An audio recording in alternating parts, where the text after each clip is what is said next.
السلام عليكم. ستوري تايم مهمة جدا، مش عني بس مهمة.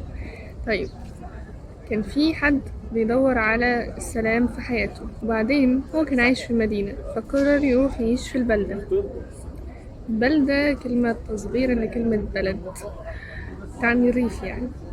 طيب، وبعد ما راح الريف عايش هناك، برضو قعد فترة وملقاش السلام في حياته. طيب، بعد كده عرف ان في رجل حكيم عايش في البلدة اللي جنبه، فقرر يروح له.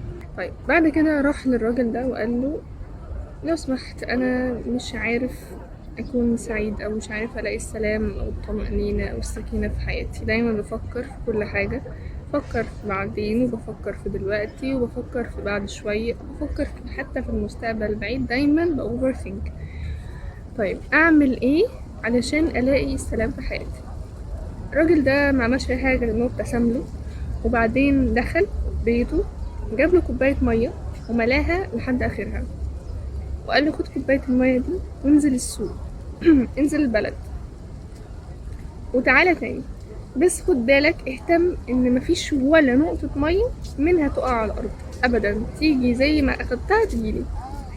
فعمل كده من غير ما يفهم هو ليه، يعني انا جاي اطلب السلام في حياتي، هو انت ليه بتطلب مني كده؟ فبعدين بعد ما رجع له قال له الحكيم سأله هو انت شفت الاطفال اللي كانوا بيلعبوا في الشارع؟ قال له لا. قال له طيب، ايه اللي كان بيحصل في الشارع وانت ماشي؟ قال له مش عارف، انا ما خدتش بالي، انا كنت مركز بس ان الكوبايه اللي في ايدي ما يقعش منها ولا نقطه ميه زي ما قلت لي. قال له بالظبط، هو ده المفتاح. قال له ان كل الفكره انك تركز على اللحظه اللي انت فيها بس، لا اكثر لا اقل.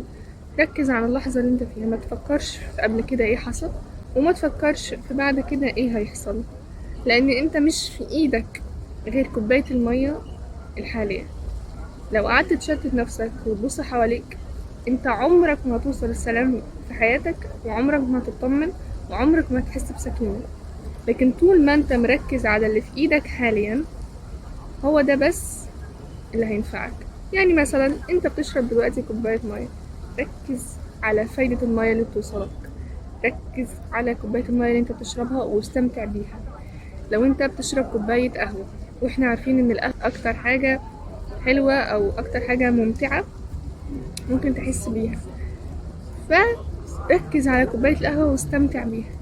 لو انت بتقرأ حاجة، كتاب، ركز على الكتاب، ركز على المعلومات اللي بتاخدها من الكتاب، مش على بعد ما اخلص الكتاب هعمل ايه. لو انت في المحاضرة، ركز في المحاضرة، ركز على المعلومات اللي بتاخدها في المحاضرة، مش بعد المحاضرة هروح افطر فين.